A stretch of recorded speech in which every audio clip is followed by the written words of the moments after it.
Bueno amigos, continuando en su programa Más que Estilo, en esta sección de invitados especiales, hoy tenemos al diputado Rafael Hernández Soriano. Diputado, gracias por estar con nosotros. Gracias por la invitación, Joel, y gracias por dejarnos comunicarnos con la gente. Efectivamente, soy diputado de la Ciudad de México, del Distrito 11, donde está el aeropuerto, exactamente.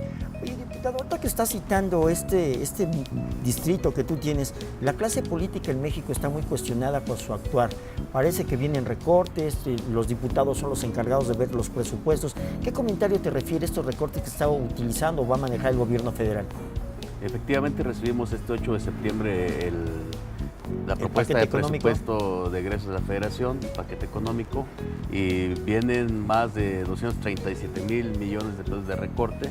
Me parece adecuado en términos generales porque la situación económica global y la del país, las variables nos indican que tenemos la obligación de ejercer un presupuesto austero. Es como cuando en la familia hay cuestiones económicas, urgencias, tienes que comenzar a recortar gastos y creo que hay que recortarlos en donde se debe, en gastos suntuarios, en gasto corriente, en salarios y claro, lo que se va en celulares, en automóviles de la clase política, de los funcionarios públicos. Ahí es donde tiene que recortarse. Y hay lugares que debe cuidarse que no. Y no al gasto de inversión, no al gasto de desarrollo, al gasto contra la pobreza, que ha crecido la pobreza en México. Sí, hay 21 millones de pobres, 5 millones en extrema pobreza, y hay que garantizarles que tengan los servicios básicos, que tengan escuelas, pero no cualquier escuela, sino condiciones dignas. Hospitales, pero no cualquier hospital como Cascarón, sino con médicos, doctoras, medicamentos y todo lo adecuado. Es decir, en lo que significa materializar los derechos fundamentales de la población, no debe haber recortes. Claro. Y en garantizar que lleguen los apoyos a las partes más pobres del país, apoyos que les sirven a muchas familias para comer el día de hoy. Oye, diputado, yo tengo entendido que tú participas en diferentes comisiones. Una de ellas que realmente es novedosa y trascendente es esta comisión dedicada al aeropuerto de la Ciudad de México. Es un tema, digo, México como puerta de salida tenía el aeropuerto, se está creando un aeropuerto alterno. ¿Cuáles son los retos de crear esta infraestructura, que es el proyecto del siglo? Es lo que así lo anunció el presidente Peña Nieto. Primero decirle a quien nos está viendo que actualmente el aeropuerto Benito Juárez atiende casi 35 millones de personas al año y ya es insuficiente. Hay un vuelo cada 53 segundos y hay riesgo de que se colapse. Entonces ya es necesario otro aeropuerto. Y el que está planteando que se comience a funcionar el 2020 es una inversión grandísima, es la inversión más importante de las últimas décadas por el monto. Claro. Son 169,000 millones de pesos. Inicialmente se dio esa cifra del 2014, ahora ya el gobierno federal dice que no, que son 180,000 millones. Ya aumentó, ¿no? Y va a ir aumentando. Como muchos insumos para construir el aeropuerto son de carácter, son extranjeros, son materias extranjeras, entonces va incrementándose como se va moviendo la paridad. Más o menos. La paridad.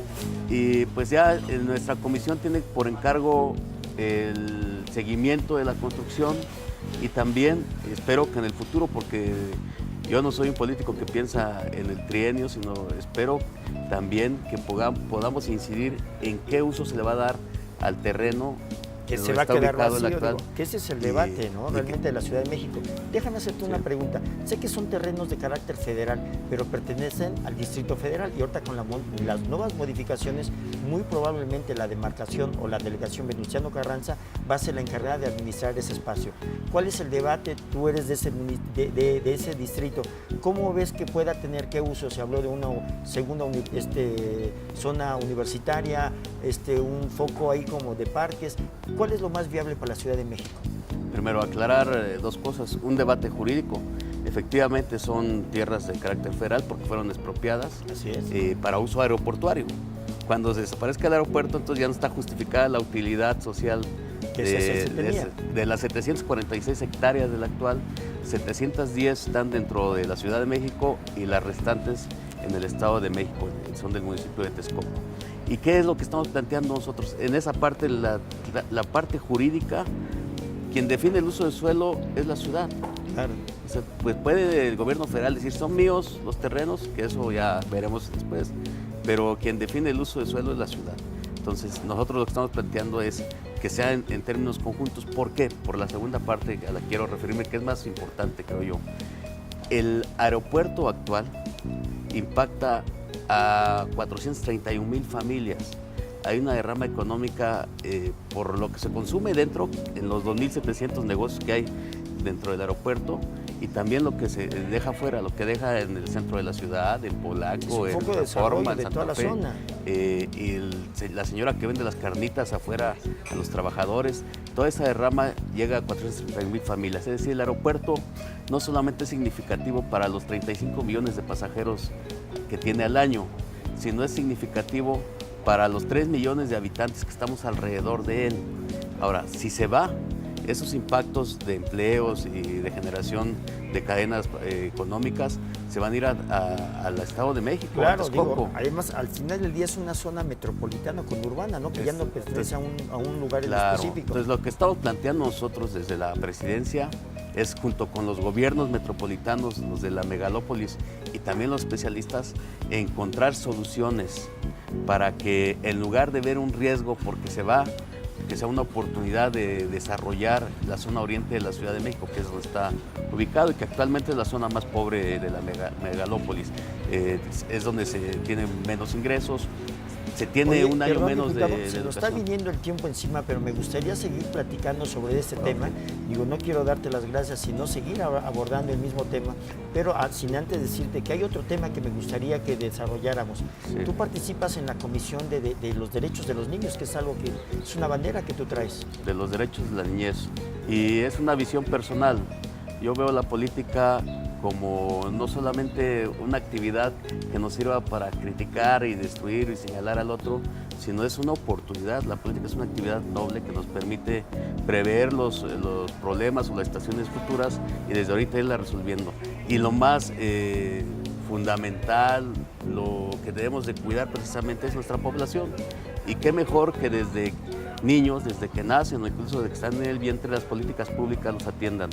Desde la Comisión de Derechos de la Niñez estamos trabajando en la atención temprana. Los primeros años de vida de un niño es cuando se desarrolla su cerebro. Su cerebro, el 80%. La educación, o sea, es la base más importante.